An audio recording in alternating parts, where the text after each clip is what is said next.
Assalamualaikum warahmatullahi wabarakatuh. Hamdalillah haqqa hamdih wa syukran lillah haqqa syukrih. Allahumma salli ala sayyidina Muhammad salatan taghfiru biha dzunub wa tuslihu biha al-qulub wa tantaliqu bihal usub wa talinu bihas su'ub wa ala alihi wa sahbihi wa man ilaihi mansub.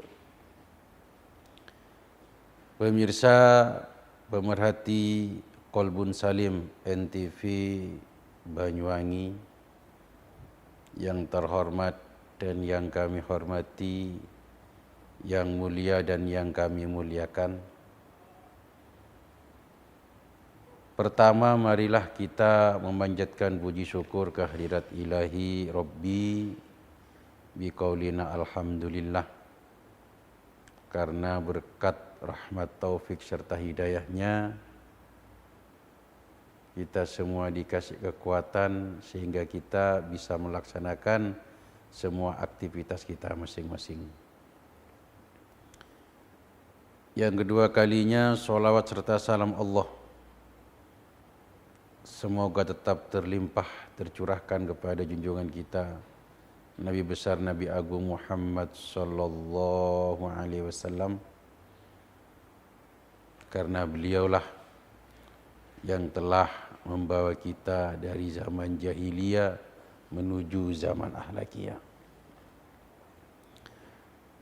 Pemirsa pemerhati Qalbun Salim yang berbahagia, kita sekarang berada di bulan yang mulia, yakni bulan Muharram, yang mana bulan Muharram ini termasuk Ashhurul Hurum,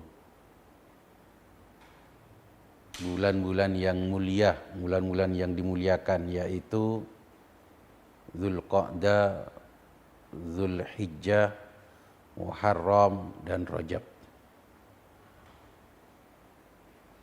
Mari di awal bulan ini, di bulan yang mulia ini, kita mulai tahun Hijriah ini dengan perbuatan-perbuatan yang baik.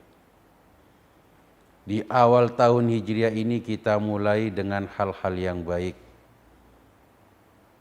Karena apa? Karena al-ibtida yadullu alal intiha. Permulaan itu menunjukkan pada akhirnya. Kalau di awal tahun Hijriah ini kita mulai dengan hal-hal yang baik, insya Allah nanti di akhir-akhir tahun Hijriah kita juga mengakhirinya dengan hal-hal yang baik.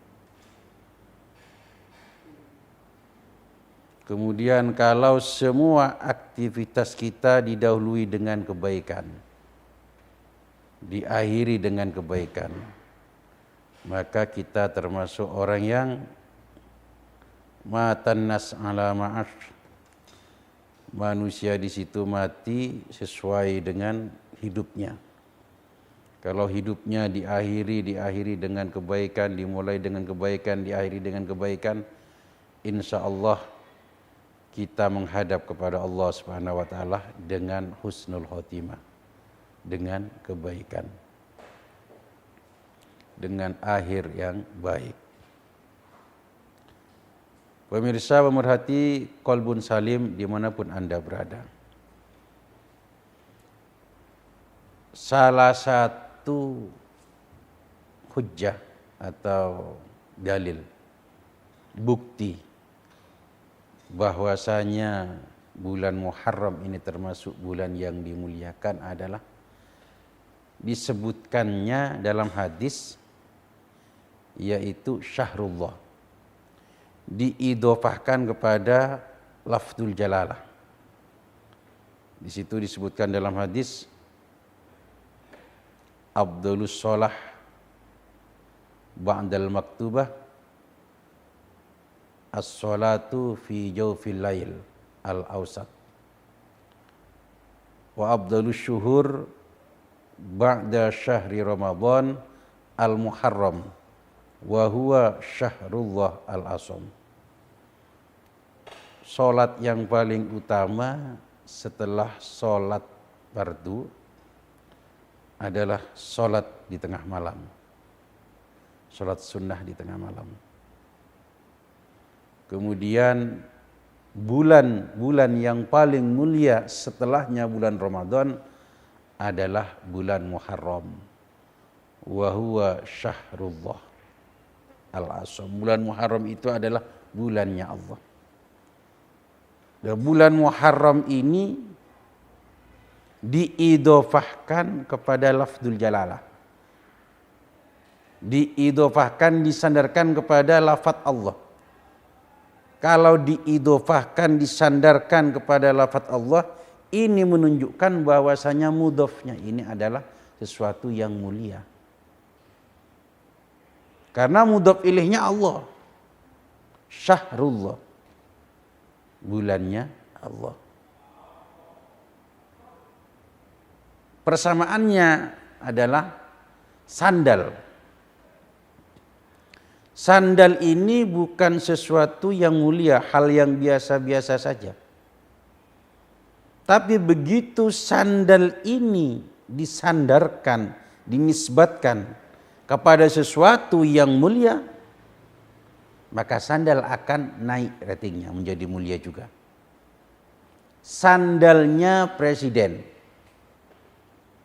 Awalnya biasa-biasa saja. Sekedar sandal, tidak ada nilai lebih. Tidak ada nilai plus di situ. Tapi karena sandal ini disandarkan, diidhofahkan kepada presiden, maka sandal ini akan menjadi suatu yang berharga. Sandalnya ulama. Ya. Awalnya biasa-biasa saja sandal ini. Tapi begitu disandarkan kepada ulama, maka sandal ini menjadi mulia. Berkat apa? Berkat diidhofahkan, disandarkan kepada sesuatu yang mulia. Sandalnya kiai. Ya. Awalnya biasa-biasa saja, tapi begitu disandarkan kepada lafaz yang mulia yaitu kiai, maka sandal di situ menjadi ikut mulia. Sehingga perilakunya pun beda dengan sandal-sandal yang lain. Rasulnya kiai biasanya dibalik oleh santrinya ya, dibalik, tapi tidak membalik seperti membalik tahu, menggoreng tempe, tidak, tapi dibalik biar enak dipakai gitu. Ini karena apa? Karena sandalnya kiai. Begitu. Jadi mulia karena di situ disandarkan kepada yang mulia. Begitu juga sesuatu itu sebenarnya biasa-biasa saja. Tapi karena disandarkan kepada sesuatu yang jelek, ikut jelek. Sandalnya maling. Ya. Sandalnya koruptor. Sandalnya perampok. Disandarkan kepada yang jelek, maka sandal yang sebelumnya biasa-biasa saja jadi ikut jelek.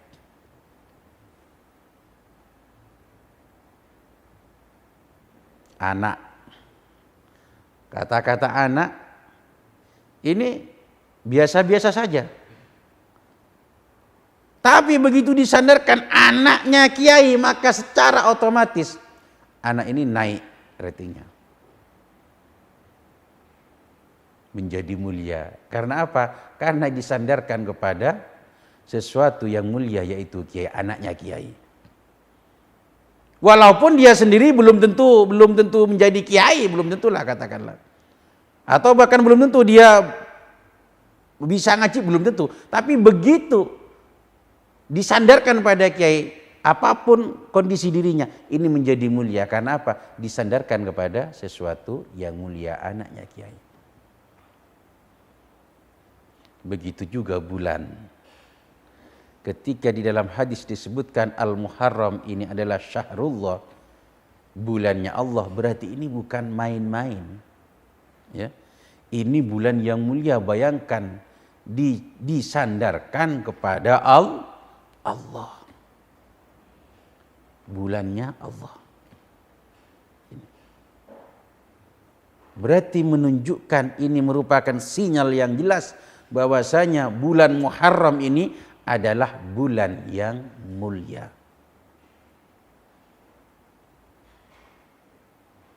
Kemudian apa efeknya?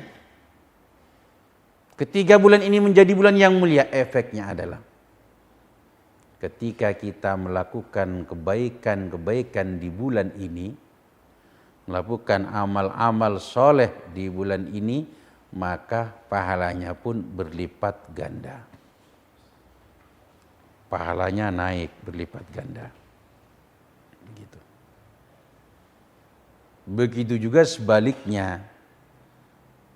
Kalau kita melakukan amal-amal jelek di bulan ini, maka dosanya pun juga berlipat. Jadi kalau kebaikannya, kalau kita melakukan kebaikan, kemudian pahalanya berlipat ganda, maka ketika kita melakukan kejelekan, maka dosanya pun juga di situ berlipat ganda. Makanya hati-hati di bulan ini. Usahakan kita betul-betul memanfaatkan momen ini, bulan Muharram, bulan yang mulia ini, dengan hal-hal yang baik, ya. Dengan hal-hal yang di situ baik. Karena apa? Karena pahalanya akan berlipat ganda. Semaksimal mungkin, semampu kita harus menjauhi hal-hal yang jelek, segala bentuk kemaksiatan. Karena apa? Kalau kita melakukan maksiat di bulan ini, maka dosanya pun juga berlipat ganda. Pemirsa, pemerhati Qalbun Salim yang dimuliakan Allah. Kemudian amal apa yang harus kita kerjakan di bulan ini? Amal apa yang harus kita maksimalkan di bulan ini? Akan saya jelaskan setelah pariwara berikut ini.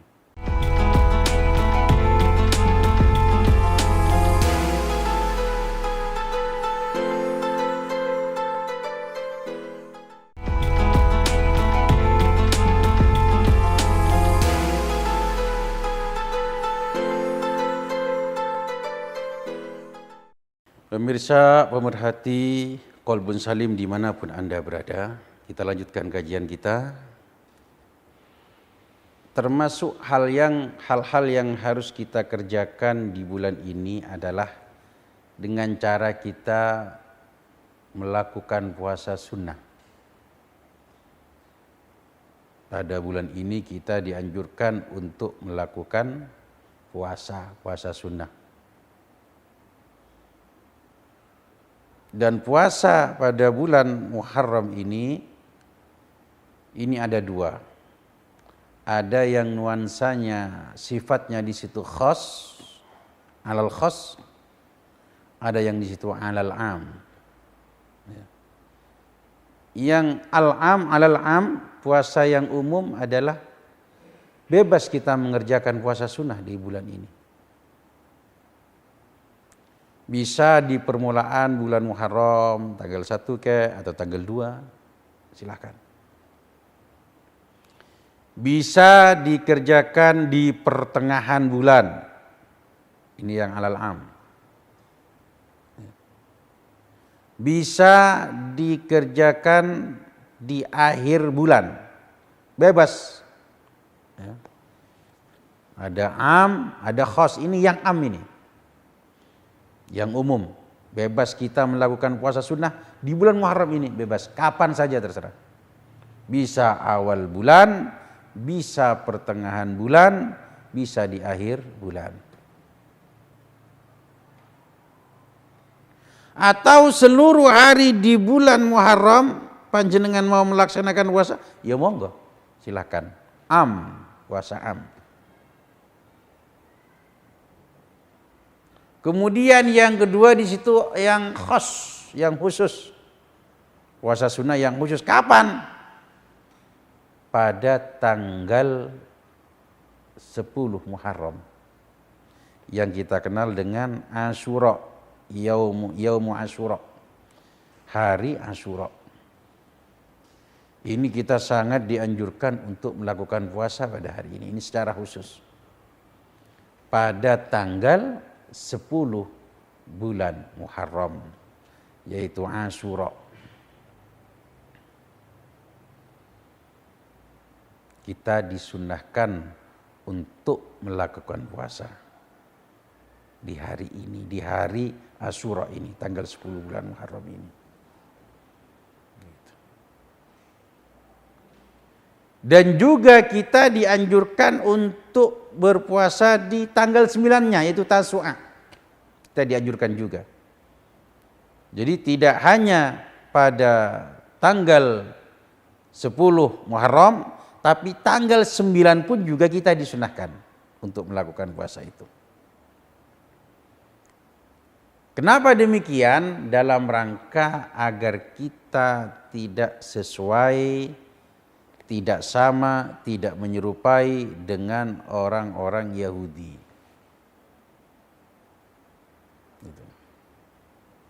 Karena orang-orang Yahudi juga puasa di hari Asyura.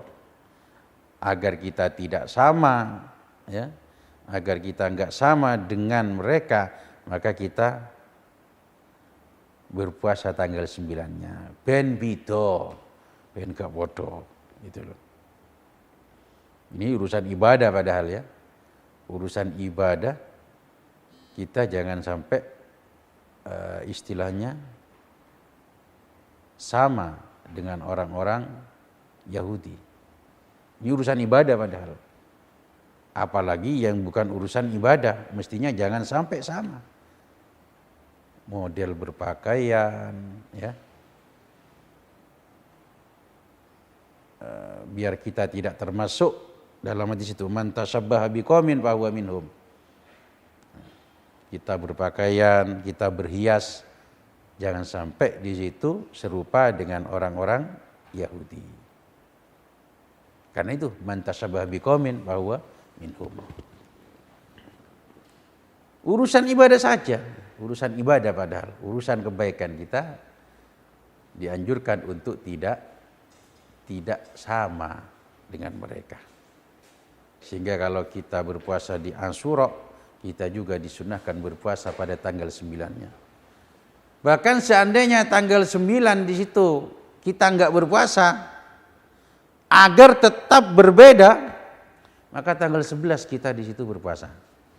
Jadi tanggal 10 plus tanggal 11 bulan Muharram kita juga dianjurkan untuk berpuasa.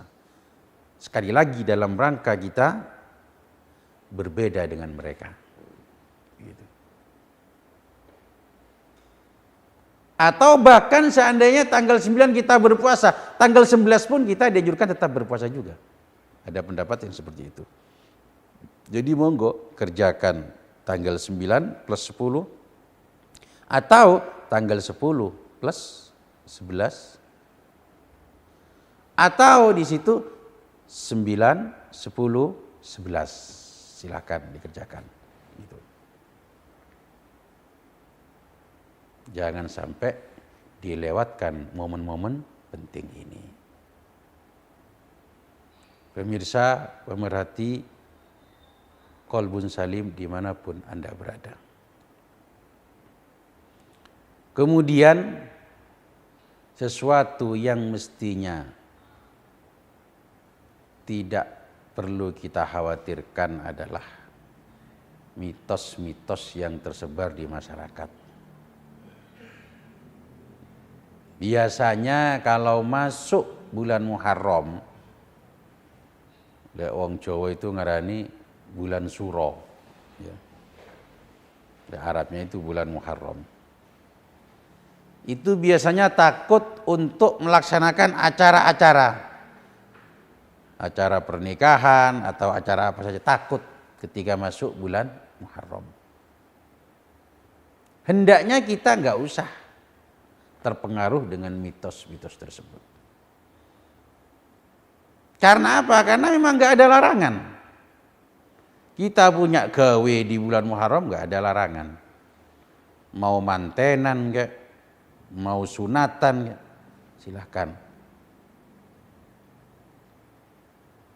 Ya, kalau kita kembali kepada keterangan yang segmen pertama tadi, bahwasanya kalau kita melakukan kebaikan di bulan Muharram ini, pahalanya akan berlipat ganda. Mantenan ini kan sesuatu kebaikan, menikahkan anak itu kan sesuatu kebaikan. Mestinya kalau kita lakukan di bulan Muharram, ya pahalanya berlipat ganda. Melakukan khitan ini kan suatu kebaikan. Kita lakukan di bulan Muharram, mestinya ya pahalanya berlipat ganda. Jadi tidak perlu kita khawatir, nggak perlu kita terpengaruh dengan mitos-mitos tersebut.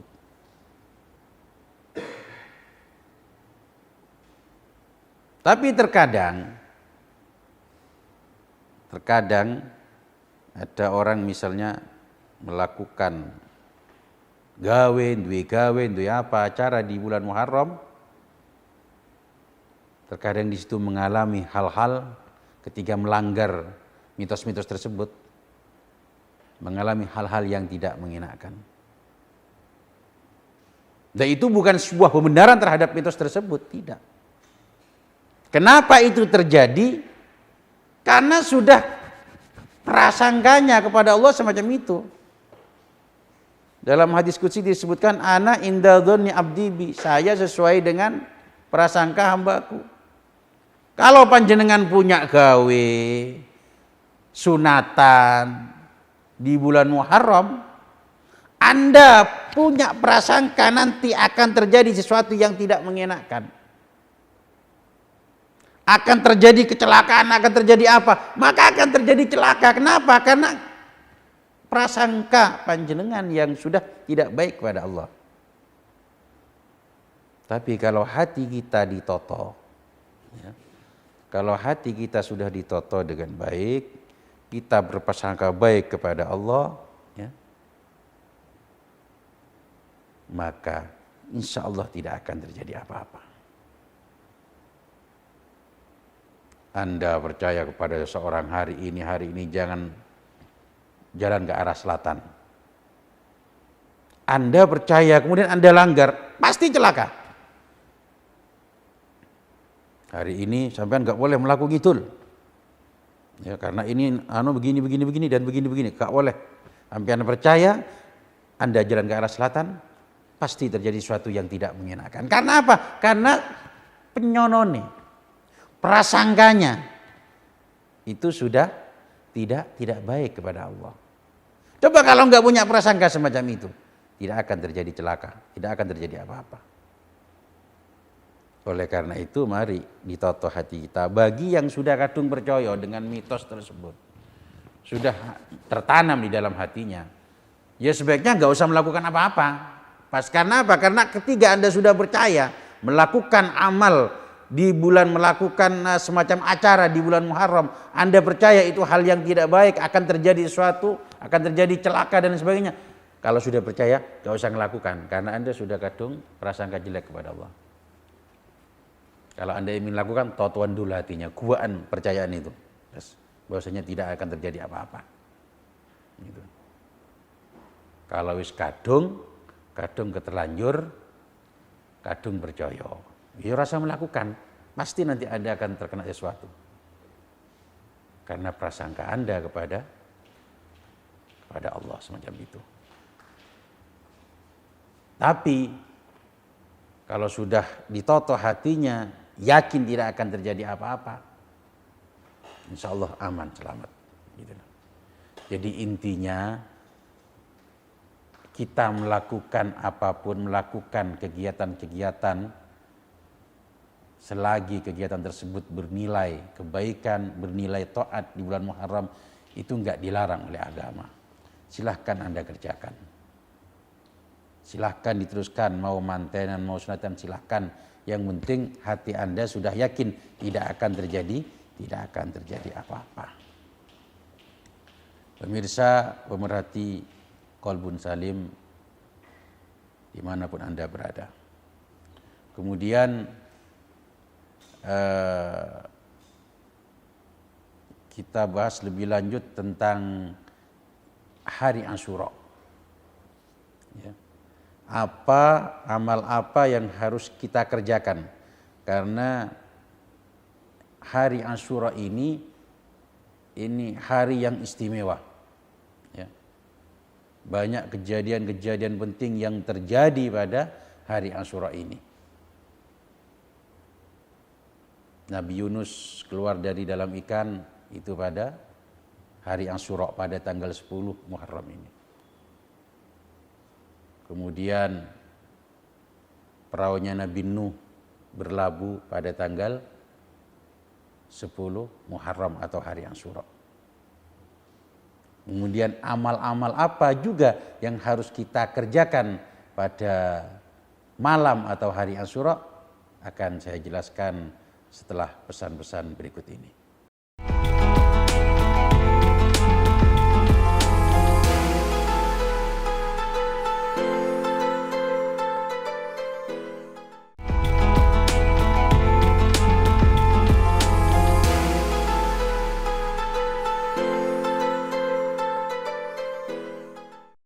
Kaum muslimin, muslimat, mukminin, mukminat, pemirsa, pemerhati Qalbun Salim NTV Banyuwangi dimanapun Anda berada. Untuk selanjutnya an Abi Sa'id radhiyallahu an. Dari Abi Sa'id, semoga Allah meridhoinya. Man wassa'a ala iyalihi yawma Asyura wassa'allahu alaihi fi sanatihi kulliha. Barang siapa yang ngasih kelonggaran pada keluarganya di hari Asyura, maka Allah akan ngasih kelonggaran pada orang tersebut di tahun itu, di tahunnya itu tadi. Jadi kalau kita pada malam Asyura atau hari Asyura kita ngasih kelonggaran, artinya ngasih nafkah lebih lah. Kita ngasih belanja lebih kepada istri, kita ngasih belanja lebih kepada anak-anak kita, ngasih uang jajan yang lebih kepada anak-anak kita, ngasih kelonggaran, ngasih kenyamanan. Pada hari Asyura atau malam Asyura, maka Allah akan ngasih kelonggaran kepada kita. Setahun ini, di tahun ini, ya, Allah ngasih kelonggaran kepada kita. Qala Sufyan bin Uyainah, beliau berkata, jarrabna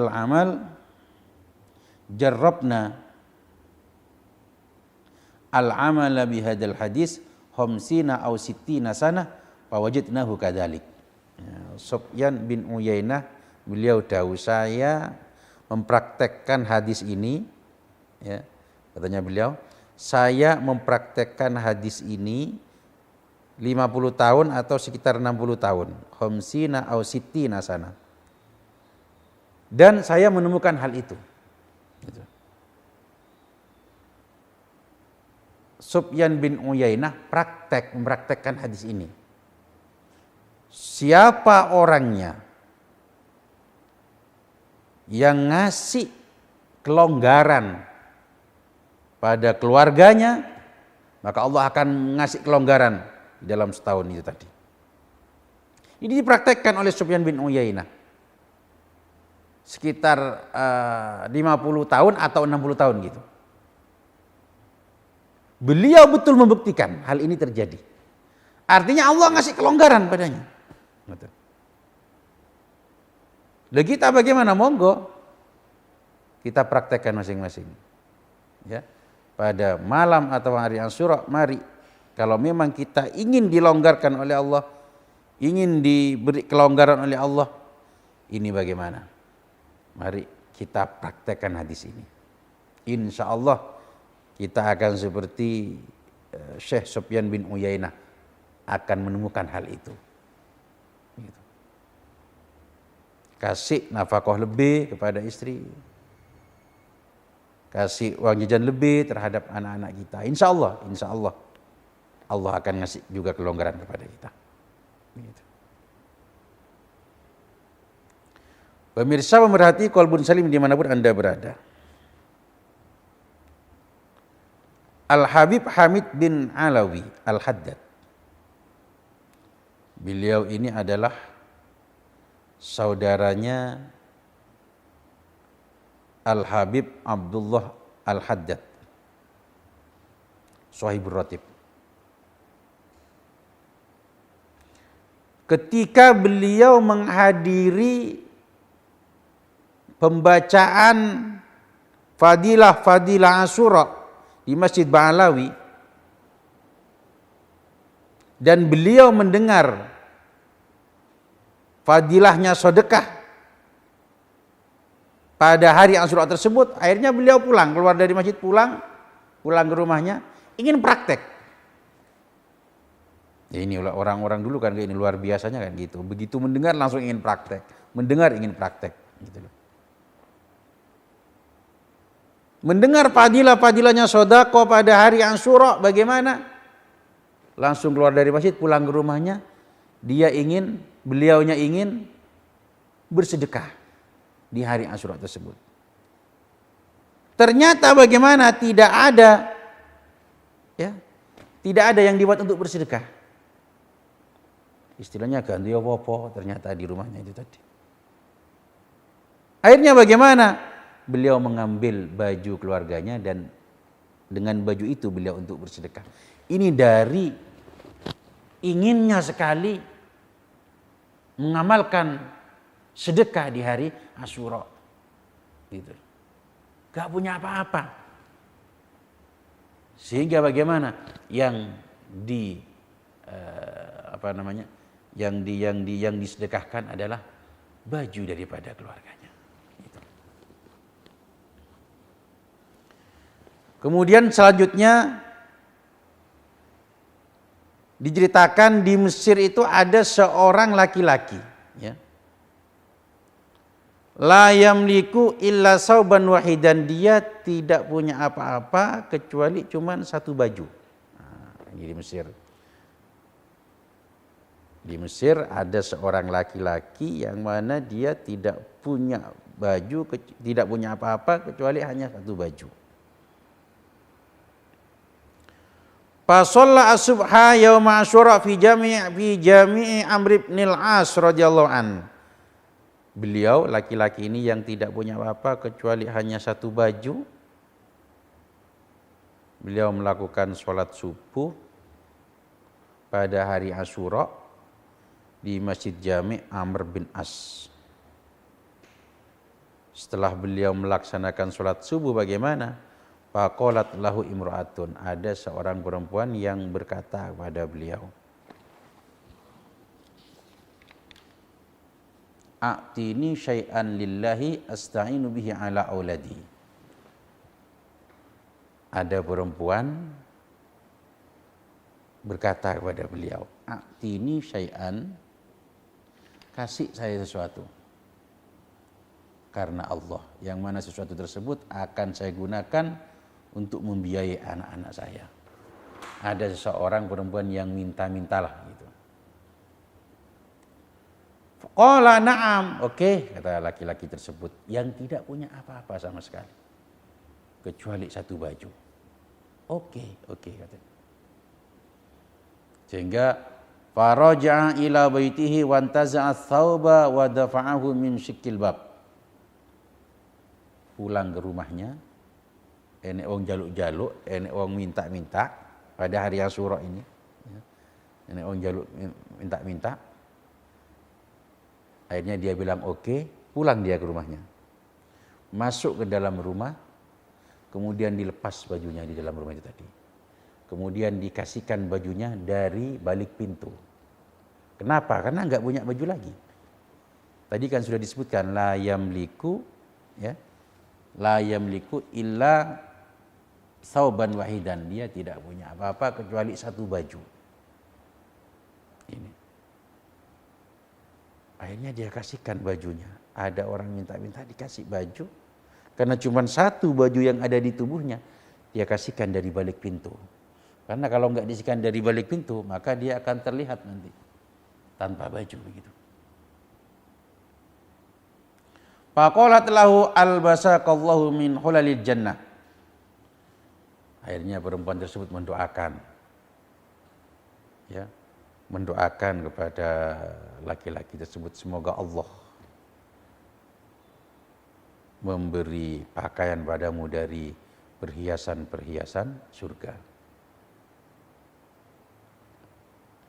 Faro'a tilkal lailata fil manam hawra'a jamilatan wa ma'aha tufahatun laha ru'ihatun thayyibatun fakassaruha fawajada fiha hullah. Akhirnya pada malam itu dia bermimpi melihat bidadari yang cantik. Melihat bidadari yang cantik dan memegang buah apel yang baunya sangat harum, baunya harum. Dan apel tersebut dibelah dan di dalamnya di situ ada perhiasan. Melihat bidadari, bermimpi melihat bidadari cantik dan memegang buah apel yang sangat harum sekali. Faqala laha man anti. Laki-laki tersebut berkata kepada perempuan, pada bidadari tersebut, man anti, jenengan sinten, gitu loh. Panjenengan sinten. Qalat, dia berkata, ana asyura'u zaujatuka fil jannah. Saya ini Asyura, bojone jenengan besok ning surga. Gitu loh. Saya ini Asyura, bojone sampean teng surga. Ngayu. Gitu. Fastaiqadha fawajadal baita qad fahat fihi raihatun thayyibatun. Kemudian dia terbangun dari mimpinya itu tadi. Dan rumahnya itu menjadi harum. Harum semerbak begitu. Wa shalla fatawadda'a wa shalla rak'ataini. Kemudian dia melakukan sholat, dia wudhu dan melakukan sholat 2 rakaat. Wa qala, dan dia berkata, Allahumma in kanat zaujati haqqan fil jannah faqbidni ilaik. Fastajaba Allahu du'aahu wa mata fil hal rahimahullah ta'ala. Dia berdoa, ya Allah, kalau memang dia itu benar istriku besok di surga, maka cabutlah nyawaku sekarang. Jadi gak sabar sih. Pengen petuk bidadari yang begitu cantik itu tadi. Akhirnya bagaimana? Allah mengabulkan doanya dan orang tersebut mati seketika waktu itu. Ini apa? Berkat fadilah daripada hari Asyura, bersedekah pada hari Asyura. Baik pemirsa pemerhati, kita lanjutkan setelah pesan-pesan berikut ini.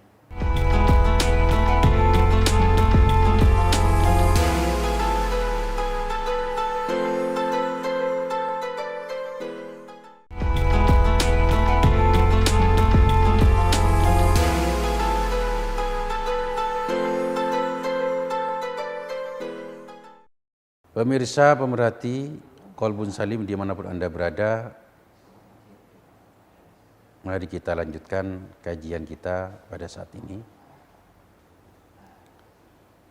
Hadis yang sahih, dalil yang kuat, amaliyah pada hari Asyura ini hanya ada dua. Satu, tausiah alal iyal, yaitu ngasih kelonggaran terhadap keluarga. Ya.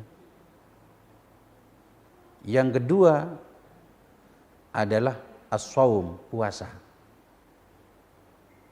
Jadi dalil yang kuat, hadis sahih, hadis yang kuat, dalil yang kuat untuk amal di hari Asyura itu hanya ada dua. Tausiah alal iyal, ngasih kelonggaran pada keluarga, dan melakukan puasa. Adapun amaliyah yang lain, ini hadisnya ada kalanya hadis mungkar, ada kalanya di situ hadis maudhu, hadis palsu. Karena banyak ya amaliyah di hari Asyura itu banyak. Tapi yang hadisnya sahih, kuat dalilnya itu hanya dua. Tausiah ala iyal, ngasih kelonggaran. Memang dianjurkan ini, ngasih kelonggaran terhadap keluarga dan melakukan puasa. Gitu. Sementara amaliyah yang lain yaitu ada kalanya hadis maudhu, ada kalanya hadis mungkar. Apa saja amaliyah yang ada pada hari Asyura? Termasuk mengusap kepala anak yatim, ziarah kepada orang alim, menjenguk orang yang sakit, mandi, lakukan sholat, biasanya sholat tasbih, ya, bercelak, silaturahim, ya, dan lain-lain. Jadi dari berbagai amal-amal ini, sekali lagi yang sahih di situ hanyalah tausiah alal iyal dan berpuasa pada hari Asyura tersebut. Tapi pemirsa, pemerhati qalbun salim dimanapun Anda berada, walaupun dalilnya tidak kuat, ya, walaupun dalilnya tidak kuat, lemah, selain daripada puasa dan tausiah alal iyal ini, ngasih kelonggaran pada keluarga, bukan berarti harus kita tinggalkan, tidak.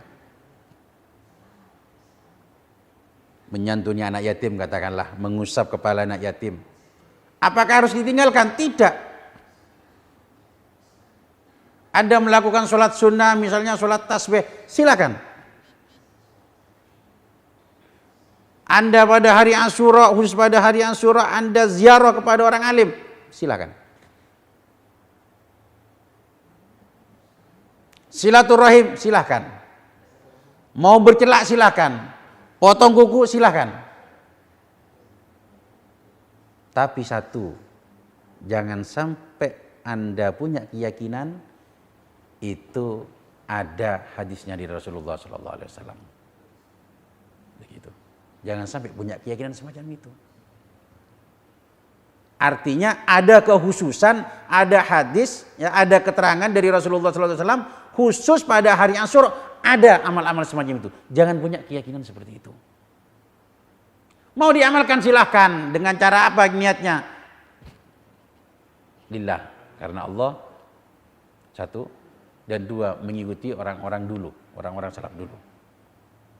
Bukan karena di situ memang ada hadis dari Rasulullah, bukan karena itu. Karena memang nggak ada hadisnya yang semacam itu. Ada, tapi hadisnya imma mungkar, imma maudhu. Ada kalanya mungkar, ada kalanya maudhu. Jadi silakan praktek mau menyantuni anak yatim, monggo silakan, nggak usah dihentikan, silakan.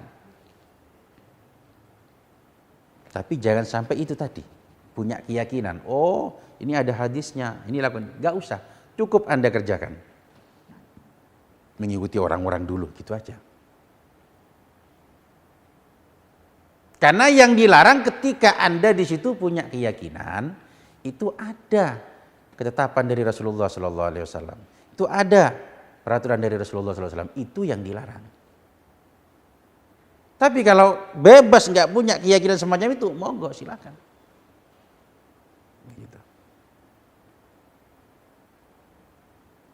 Jadi jangan sampai ada keharusan ini harus melakukan potong kuku misalnya, karena ada, jangan seperti itu. Jangan sampai punya iktikat seperti itu. Kalau mau melakukan silakan, karena memang menyantuni anak yatim memang suatu kebaikan. Dan kebetulan Anda lakukan di malam Asyura, silakan. Memang kebaikan, lanjutkan. Anda mau ziarah orang alim, silakan pada malam Asyura, silakan. Karena itu memang kebaikan. Anda mau menjenguk orang yang sakit pada hari Asyura, silakan. Karena itu memang kebaikan. Anda mau potong kuku pada hari, silakan, tapi memang karena itu memang kebaikan. Dan enggak tahu-tahu kuku nih. Gitu. Tapi yang tidak boleh Anda punya keyakinan itu sudah ada ketetapan dari Rasulullah Sallallahu Alaihi Wasallam. Itu yang tidak boleh. Kalau melakukan itunya silakan, enggak ada masalah. Ya. Mau santunan yatim piatu letakkan pada bulan Muharram, silahkan. Monggo. Gitu. Jangan sampai di situ nanti punya keyakinan ini ada dalil dari Rasulullah, ada hadisnya dari Rasulullah Sallallahu Alaihi Wasallam. Begitu.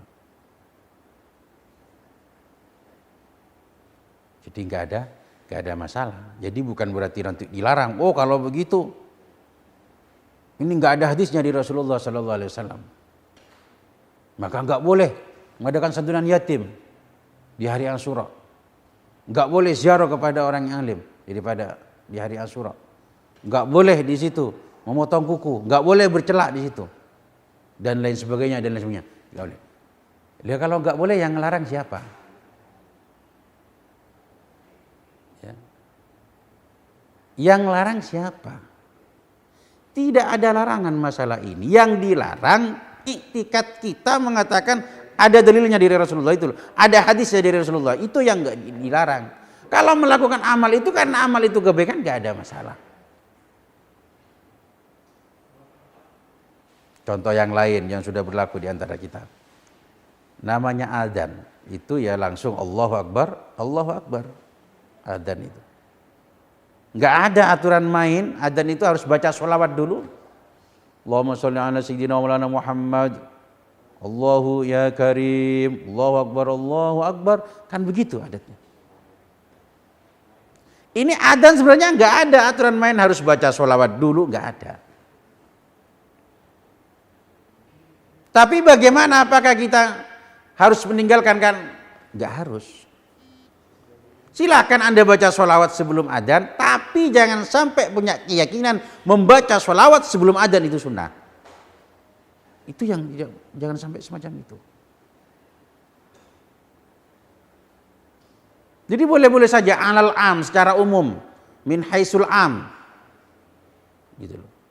Membaca sholawat, karena membaca sholawat ini kan dianjurkan. Jadi silakan Anda baca sebelum adzan, silakan, seperti budaya yang sudah berlaku, silakan. Tapi keyakinan harus dijaga. Jangan sampai punya keyakinan maca sholawat sebelum adzan itu haruslah, itu ya nggak boleh. Itu. Sama dengan Anda melakukan sholat tarawih, setiap 2 rakaat baca sholawat, setiap 2 rakaat baca sholawat, setiap 2 rakaat baca sholawat. Itu aturan mainnya apa? Ada? Nggak ada. Yang ada hanyalah as-sholatu jami'ah. Itu untuk sholat sunnah. Itu. Nggak ada harus bersolawat. Terus kemudian apakah kita harus melarang orang bersolawat? Tidak. Silakan Anda setiap 2 rakaat baca solawat, setiap 2 rakaat baca solawat setiap ketika tarawih, silakan. Tapi dengan catatan bagaimana? Jangan sampai punya keyakinan moco sholawat setelah tarawih dapat 2 rakaat itu sunnah. Itu yang tidak boleh. Mentahsis menghususkan setelah 2 rakaat itu sunnah. Itu yang tidak boleh. Karena dengan demikian berarti Anda membuat aturan main sendiri. Begitu. Silakan baca sholawat, silakan min haisul am ya, alal am. Karena nyamannya baca sholat itu kan dapat pahala. Silakan dibaca di situ. Bukan karena dapat 2 rakaat, tapi karena apa? Karena membaca sholawat memang dianjurkan. Gitu loh. Silakan dibaca setelah 2 rakaat. Tapi jangan sampai punya keyakinan seperti itu.